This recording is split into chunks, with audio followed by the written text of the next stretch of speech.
You know what we're here for, okay? These young blokes, these Noongar, right?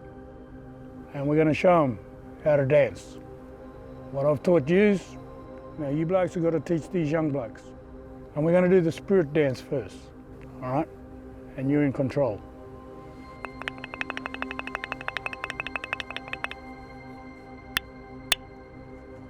Paint up quick. Just give them a slap job. That's all right. Okay. This is the place where we come, you know, where we've been with you blokes, teaching yous.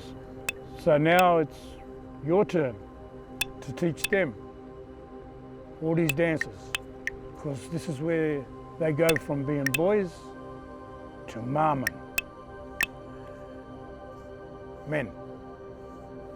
So you'll know the difference, and you'll feel the difference, and you'll be treated different. You'll be allowed to come hunting. You'll be able to come with the men all the time.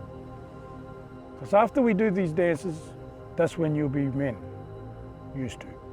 And you'll be like your older family, because they know. They've been taught. Now they teach you.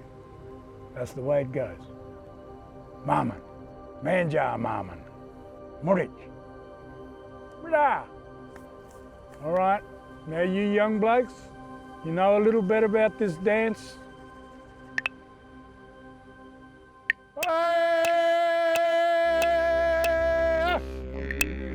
Now you know the reason why we do that dance. All right. That's because when our mob goes to sleep, the good spirits come out to protect the tribe.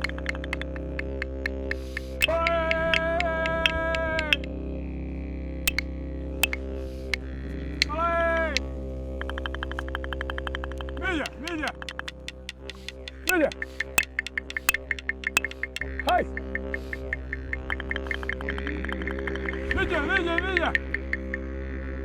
Hey! Hey! Hey! Hey! They come out to protect the tribe from the evil spirits, so they don't get sick.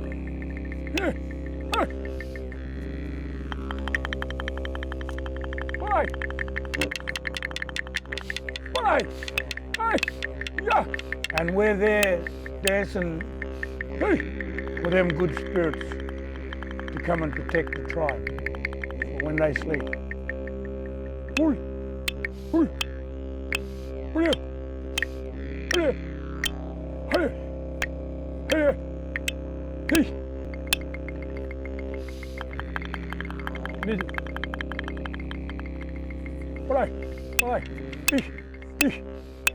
Hiya, ya, ya, ya,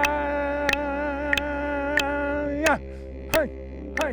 So you young blokes, you know what these boys are teaching you, the older ones. That's the reason why we do that dance, okay? To look after the tribe night time, and that's the spirit dance. So you've got to pass that on to them.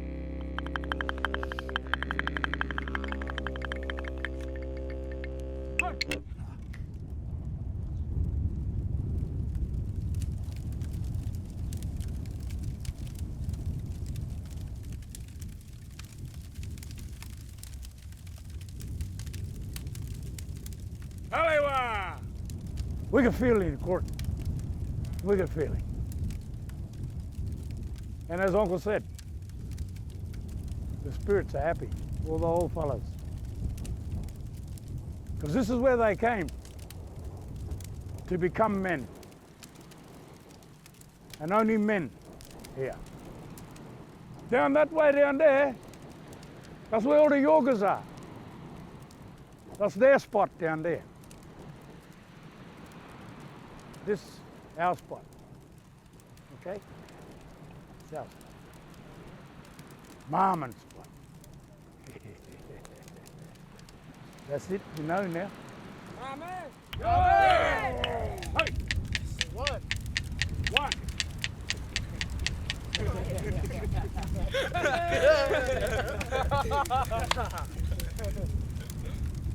It was something that we needed to do to come here to this place and to bring the young men as well, to bring them here and let them know about this place. Our mob been coming here for thousands of years. The Marmon, us men, Kaya. Yarra,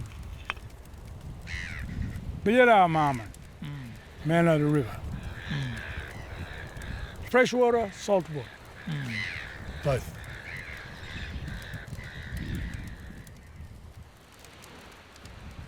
Kaya. Kaya.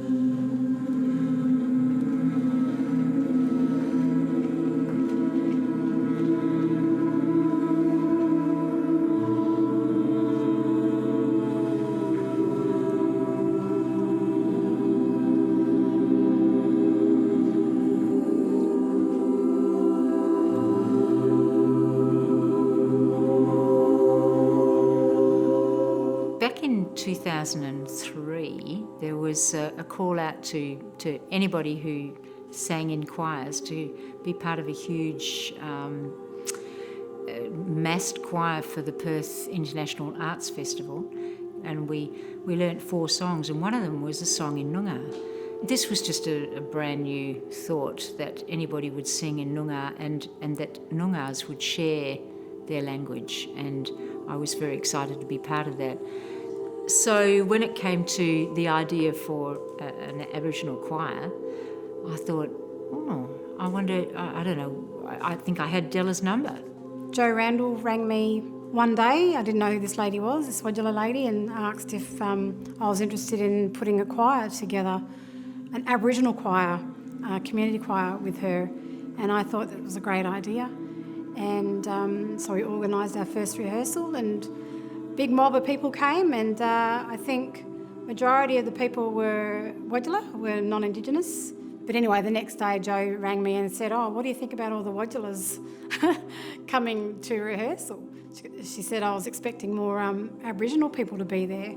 And she said, well, are you okay with that? And I said, look, I'm fine with that. I don't have a problem with that at all. Let's go with it. They came. They obviously were interested in this idea and in this project and the idea of singing Aboriginal songs and songs in language. So I just said, let's just go with it. And it's kind of been a blessing in disguise, I guess, because there's a bunch of Wadjalas learning and singing Aboriginal songs, and it's been a great journey. It's been very healing, and the 3 months project turned into 11 years. Early on in the history of the choir, there were a few comments from Aboriginal people who are clearly still carrying a lot of hurt and anger about past injustice, and quite rightly so. And that's very challenging. If people say to you, how come you're singing my language and your people flogged us for singing that language, that's you're ready to just drop the whole thing. I mean, what the hell are we doing here if it's not for the good? Then that kind of challenging discussion is so often countered by Noongars saying, keep doing what you're doing, it's wonderful. It's a fantastic way of Indigenous, non-Indigenous and other nationalities coming together and learning our culture and history through beautiful song and harmonies. We all cry and laugh and we carry on, and we're here to sing songs in harmony. And it's a lovely, safe environment where people come and they learn the history and our culture, and then they take it away and they teach their families and friends what they've learnt. You always look down when you're walking in the bush because you don't know where snakes are, especially that summertime. But this is that's a little girigi, the Zamia palm, and that's another important plant. And there's some around here that you get the female with new growth. Very important plant that. And over here we come across the berry bush or the snake bush, and people don't necessarily pick it from the bush itself because it's better to wait for it down on the ground, and that's when we know that that bush, the fruit from there, can be edible. So I'll just look down here, there's a few that's on the ground, so if I give you that one, that's a nice little feed. It's sweet, and they call it the snake bush because the snake could be under there, or the bobtail. They like to eat them, and it's readily accessible, and people can just enjoy that nice sweet taste. The texture is similar to a mango. So, when you're eating it, it's like right now we're having morning tea. We've got this whole this platter of different bush foods out here at the moment. Again, the snake bush. Be very careful. I don't know about squatting down in these sort of places. You always have a look first for, the snake or the bobtail. So I love those. Very nice.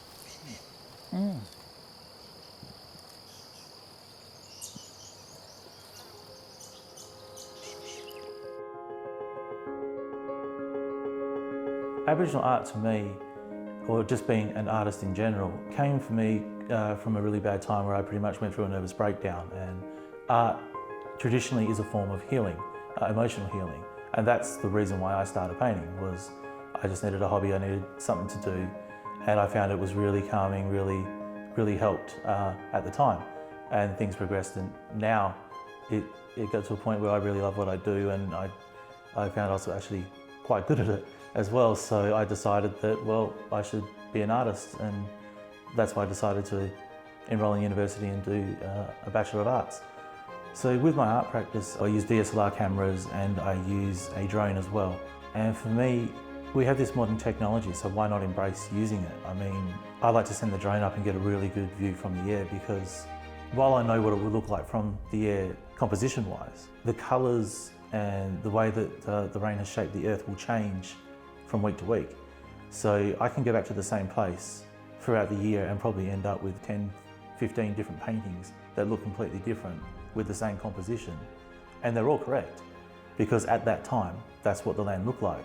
And you're only going to get that if you send something up in the air and take photos.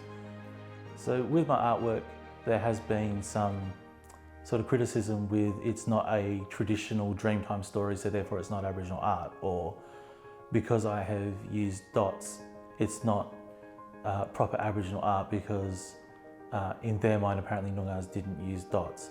But from my experience there was dots in the caves and things, so we can use them in a highlighted way, some in different areas. It's different where they go. The one thing people forget though, that being a Noongar man or an Aboriginal man, no matter what I paint, no matter what I do, it's going to be Noongar Aboriginal art, because I am an Noongar, an Aboriginal Noongar man. So no matter what I do, I can't get away from that. Talking to the older people and learning and listening to them about the old stories about our ancestors and everything, it's really good. It gives you a sort of different perspective about how we live now. So even now, like when I feel that things are a bit like the world's against you, or you're not getting a fair shake or something like that, I look back to these sort of stories of the old people and just think, well, I've got it so easy compared to them.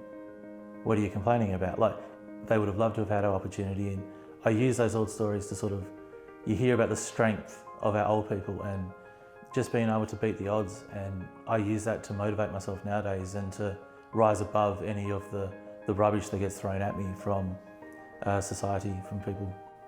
Not just only having a strong sense of identity, but also hearing about the strength and how we should really, you sort of learn how to conduct ourselves nowadays and to rise above anything that could have a real negative effect.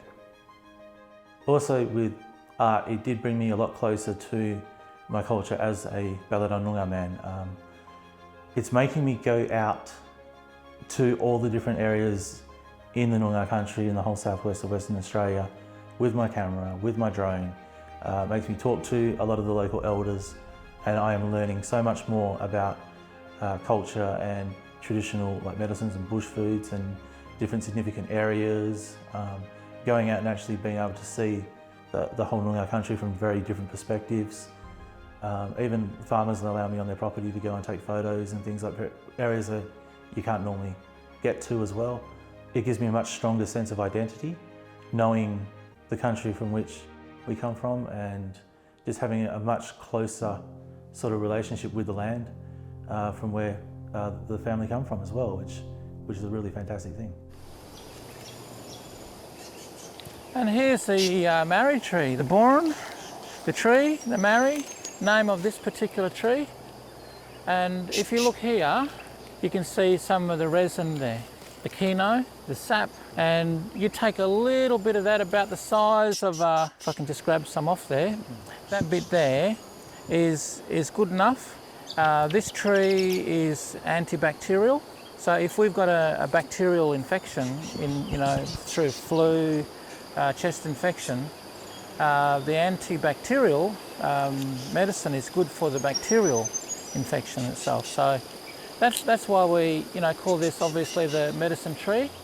It helps with bacterial on the inside we ingest, or it can also be like a saline wash on the outside. So if we get a cut or something like that, it helps. And not many medicines are like that you can have, that's both or topical as well as ingesting. So that's really nice. A good old marri tree. This one's a bit battered.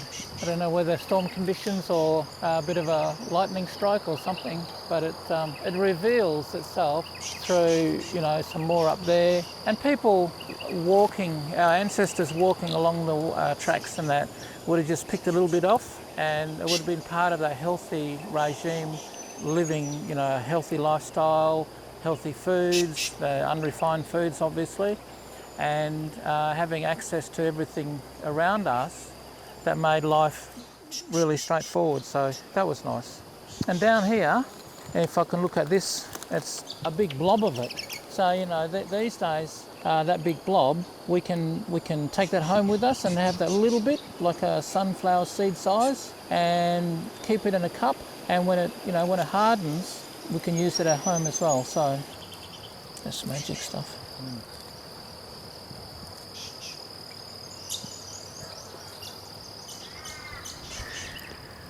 There's times when I just sit and reflect, like a moment like now, and I just think to myself, how lucky am I to live in a place like this?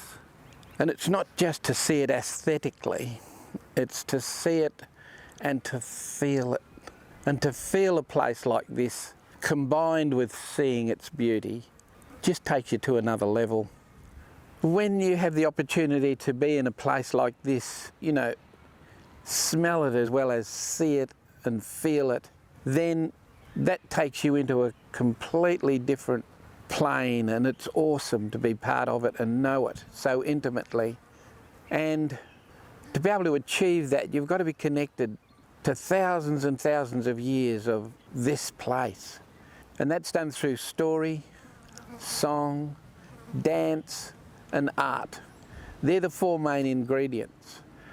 And on every full moon, there would be dancing and singing, and the whole groups would be involved. And we call it Puntabin, the place of plenty. And to have a body of water like this running right through the middle of it, wow. So you have that 6-season cycle. You also have the social order, where you learn that before you can get married, you'll learn about your totemic system that goes way back, and then you'll learn about the marriage law. So you're born under Warong the Crow or Manach the White Cockatoo. If it's Warong the Crow, you'll be Naganak or Ballarat people, and they can never ever marry one another. First law, if it's under Manach the White Cockatoo, you'll be Taunderup people or Didarup people, and they can never ever marry one another. And that was designed specifically to keep the gene pool apart. Our people never referred to it as a gene pool, but it was fastidiously maintained by our women. And they were the ones that knew what would happen if you married too close. And each family will have their own totem. For me, it's the pelican on my mother's side. And every time I see that pelican, I see my mother. But I don't just see the pelican and my mum. I hear all the stories that she shared and all the stories I could find out about this part of the world. And down here we call a pelican Budalung. Budalung. In her home country, up in the Pilbara, she would call it Jitarara. Beautiful bird. And they're a migratory bird. They leave here in the middle of what we call March every year as a month, in huge numbers, circling together, gaining height, and then they'll just go to the north. I've seen flocks of 300 migrating through at that time of the year. They have their set pattern, they'll land somewhere, stay overnight, and the next morning early they'll be circling again and on to the next lake. And while they're doing that, they're topping up their food and keeping themselves maintained for the long journeys. And they'll time that with the cyclone season in the north, and then spread themselves down along the rivers where the pools are full of all little fish that are breeding, and that'll be the food for their young. And my mother was brought down from the Pilbara, and she always said to us, the pelican goes up there and has its little ones and raises them. And she said, I did it the opposite. I came down here and had my little ones and raised them. And both mum and dad were taken away as children.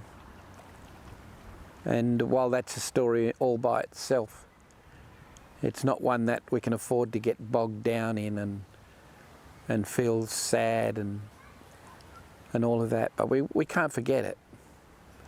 But we also have to stay so that we can share stories with other people as well, and not surrender to hurt and angst and frustrations.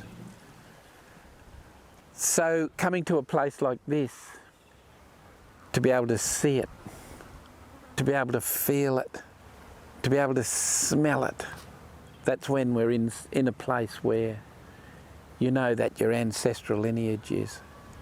And obviously for here, it's on my dad's side. But to see pelicans fly in here, that automatically connects me to home on my mum's side, up around Irramugadoo. And she taught us, that we are children from that country and we have the right to paint it with that beautiful language like water running over stone. And I thank her every day for what she did for us, as I remember her and her beautiful hugs. That's what life's about. And to be able to see a pelican and then see my mother, who left us physically in 1995, a long, long time ago, is difficult to explain to people. Really difficult to explain, because she's never further away than that pelican. It's a beautiful thing, absolutely beautiful. So that even strengthens your connection to a piece of country even more.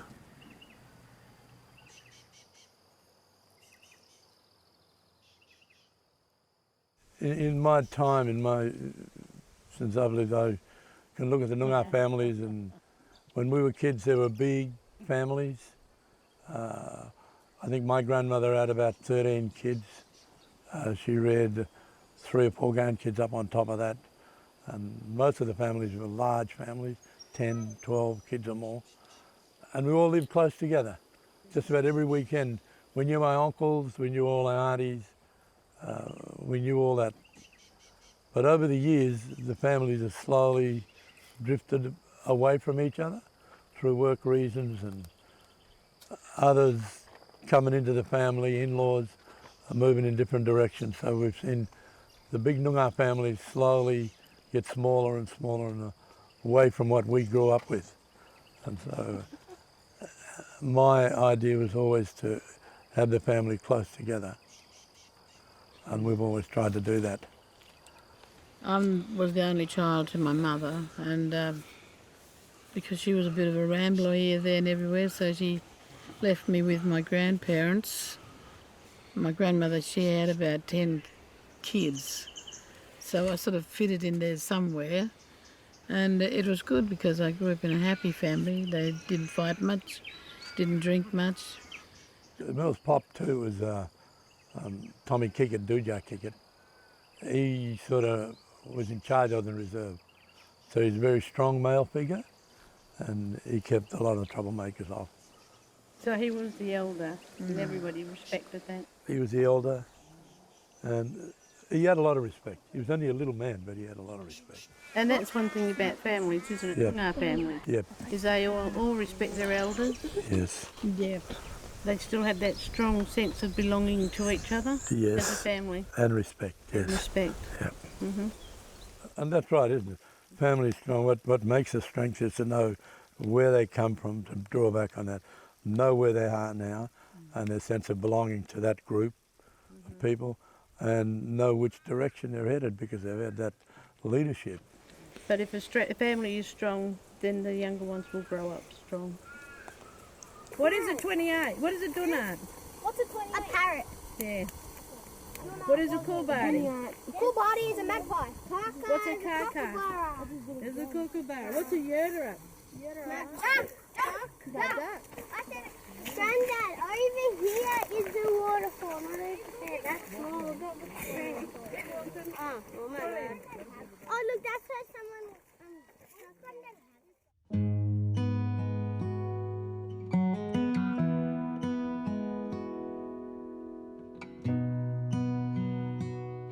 Well, when I was growing up, me and my brother were cricket mad, and Dad always used to tell us about our great-grandfather, Charlie Sandstone. And he was a really great cricketer in the country town of Wildcatcham. And growing up, hearing all the stories about all the cricket scores and the runs that he used to make playing in the country cricket weeks. And one of the stories that stood out the most was when he was playing cricket for Wildcatcham and ended up playing for Darren because he couldn't get a spot on the team. And when they come down to Perth to play in the country cricket week, he went out to lunch at the Raffles and he got refused service for being Aboriginal, and the entire cricket team got up and walked out with him. And it just showed the respect that he had from the cricket team. And when I read on in the information, he had a lot of respect in the town, and he worked at the butchers, worked for farmers, and eventually ended up having his own bin run and worked for himself later on in life. And everybody who knew him always said that he was an absolute gentleman, and he was very well respected throughout all the country towns in the area.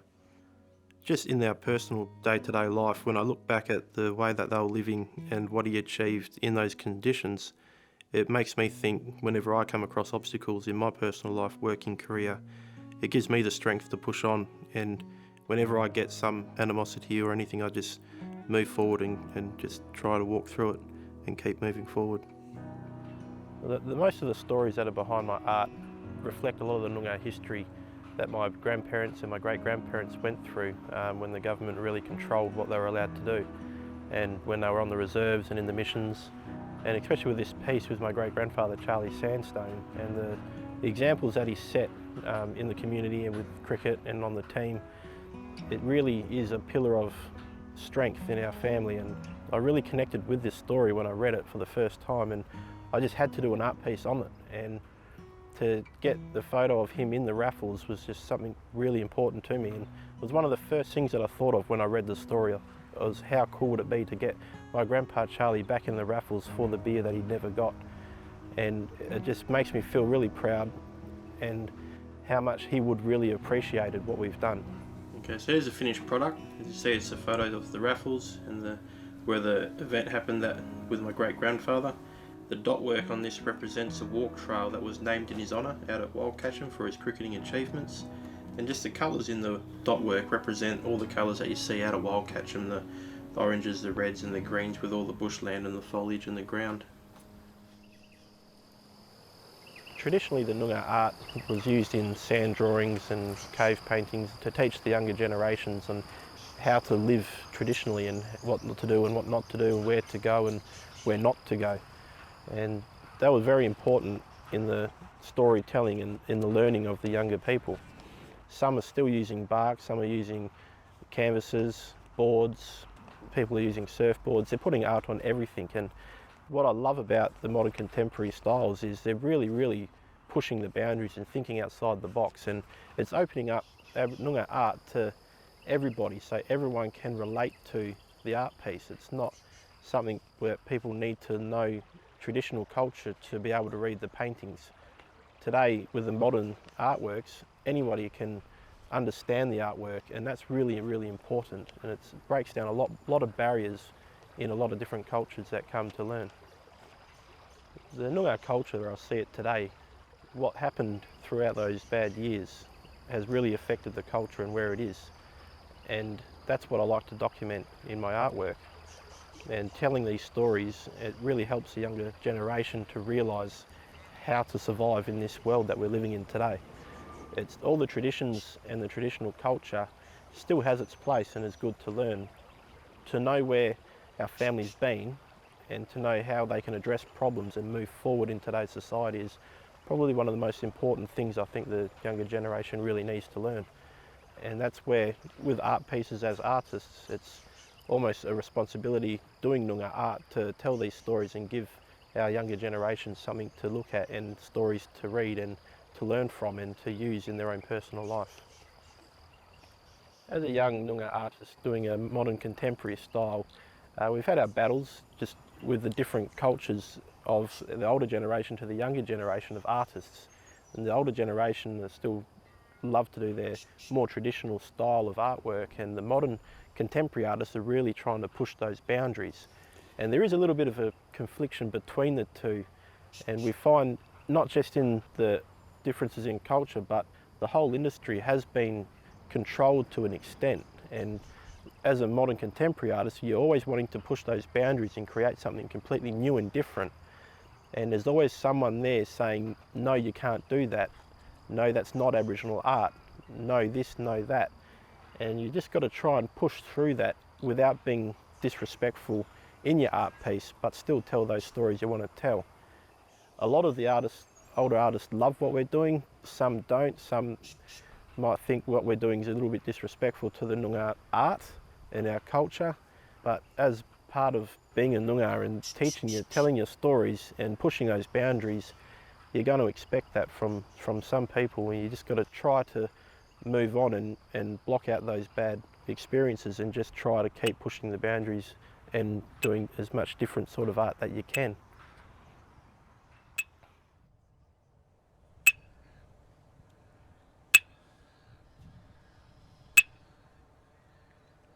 Yagan was a real statesman for the Belair people. He was a warrior, very knowledgeable. A lot of people were frightened of him because of his skill. He was a very sharpshooter with his spear throwing. He just worked magic in country. His father was Michiguru, who was the leader of the Belair, and this particular group were the first people to suffer the full impact of settlement. And Yagan's mum indeed shouted out that they bring the smell of death, and there was big meetings where clans from across the river, from down as far as Pinjarra, came and met about these big white birds coming in and to talk about what's going on. And Yagan, from what I believe against the wishes of his family, passed the olive branch, if you like, to try and make friends with these people, because our way is to share and care, and that's why we've been, our people have been here for thousands and thousands of generations. And unfortunately that didn't go so well, because the people that came and settled here just saw opportunities for themselves, and greed set in, and so the fences went up and the cultural collisions began, and then the deaths of our people, and Unfortunately, Yagan was betrayed by young boys that actually he helped, and he was brutalised, and his skull was sent to England to put on show. Before that, his father was arrested and tried and convicted in 20 minutes and shot by a firing squad. The only person in Australia to ever be shot by a firing squad. So the demise of these two brilliant leaders who suffered the full impact really hurt the rest of the community, and then created more angst within our community, our Noongar community.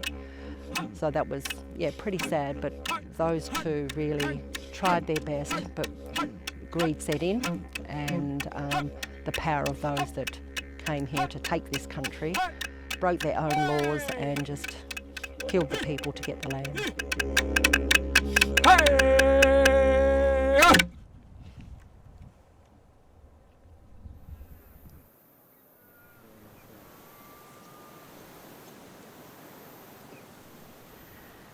So I say kaya, wanju wanju, which means hello and welcome. And I can do that as a Noongar Balarong woman.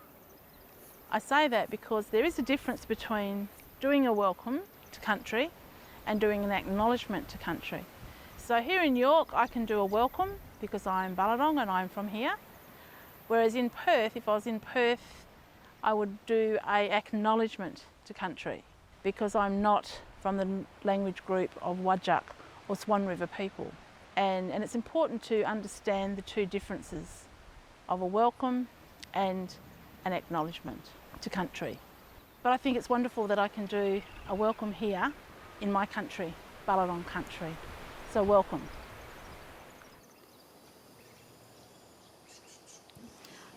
The museum, which had been started in 1972, hadn't had a great deal of interpretation of Baladong Noongar cultural heritage, and so when I arrived in the early 2000s, that was something I tried to include. When you rang me, I must admit I did get very excited. So when the museum was opened in 1972, as kids at the school, we were brought here by our teacher to go through the new museum. And I remember thinking at the time, there's nothing Noongar in here. And I remember asking the teacher, well, where is our history, meaning Noongar history? And I was told to be quiet, and I remember her putting her finger going like this, shh. So when you rang me, I was really excited. And we discussed a panel, and I remember saying to you, we can't just have one panel, we have to have two, because with Noongar people living in York, there was those Noongars who lived in town, but then there were those Noongars who lived on the reserve. I was very glad that Marion raised that point, that there were multiple sides to any story, and although I was originally seeking just one Noongar woman's story, we very soon decided, yes, there had to be two stories. And so Marion and I started working together to tell the story about life on the reserve. And it was really important for me to do that from a personal perspective, but I wanted to do it because I wanted the history to be shared, and I was thinking of future generations. I mean, I have one child, but there's a whole lot of other family members from the reserve who had children, grandchildren, great-grandchildren, and I wanted them to know what it was like on the reserve, and for that to be here and shown, and not just for us as Aboriginal people or Noongar people, but also non-Aboriginal people that I grew up with and went to school to hear the story of Noongar people. So it was really, really positive.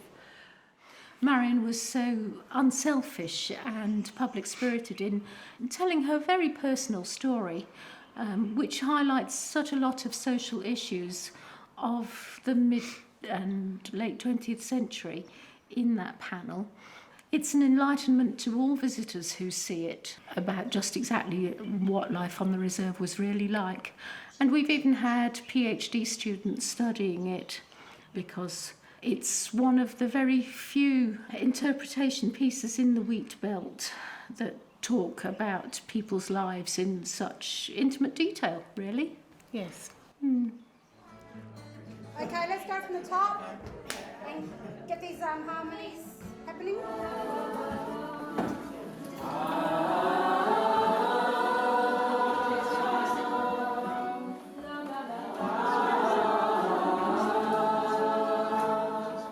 Recently, we've begun to really celebrate where we are all from and how we have mixed heritage and we're all included. But the thing that we share is that we live on Noongar country. And where else in the world do you not speak the local language in order to get out, get around and get on? You know, so we have a lot of the new people come and they're singing and learning these songs, and you'd be amazed, totally amazed and surprised at how many people don't know. They don't know anything about the 67 referendum or the 1905 Act or the stolen generation or the massacres, and a lot of them themselves, they feel like they've been done the dirty on, and they feel ripped off that they weren't taught this in high school. They feel ripped off that they were told lies or they weren't told the truth by the system or by their parents or by whoever. So still, they come here and a lot of people are still hearing this news for the first time. And it still blows me away. So the importance of getting this into primary schools and high schools, it's just so important that we start teaching our children this history. If all Australians knew our history, the history of Aboriginal Australia, then you'll find that Australia will be a much better place to live in, because everyone will know why our people are the way we are. Yeah, so let's get onto the education department and change up the curriculum. There's actually an urgent need for children to be taught the wonders of belonging to the earth, and Noongar language is a brilliant way into that. We've expanded, to much greater things as a choir, and doing various other projects like Koralong, which is where we go into schools and we do workshops with primary school kids and teach them how to sing in Noongar and learn songs. A lot of the songs we do teach in schools are to do with belonging, family, country, spirit, being true to yourself, and if we can just only teach these songs to everybody, then we've got this common bond. And never before has Noongar language been so accessible, and have Noongar people been so happy to share, and that's a huge privilege. A huge privilege for us who are grabbing it, I think generally the community is getting used to the idea of teaching our language and passing it on to non-Indigenous people. Because it's been laying dormant for so many years, it's really important for us to get with the program and make some changes and, teach our young people our language, and we have to keep it alive. And the only way of keeping it alive is to pass it on to our children, and that includes non-Indigenous children. And so I guess what I teach, I give permission to Indigenous and non-Indigenous people. I give them permission to teach the language also to whoever wants to learn it. We just need to keep it going and keep it strong. What we do today does affect who we are later on down the track. Not only does it affect us, it affects the next generations.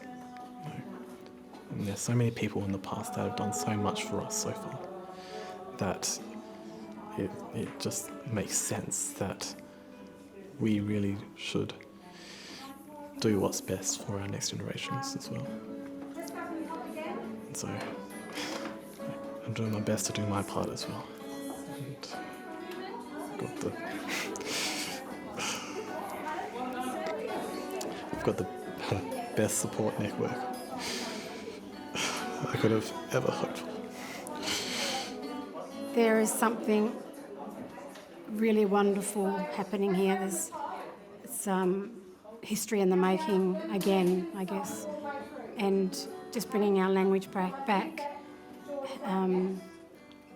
for me has brought me back around in a full circle as far as my identity and my Aboriginality goes. It makes me a strong person to know my language. So, I mean, singing and teaching language at Maginal Morna Choir is a great outlet for me as well. And, you know, those members are going to go away and they're going to teach other people. They're going to pass on what they've learnt, and yes, we'll just keep it strong.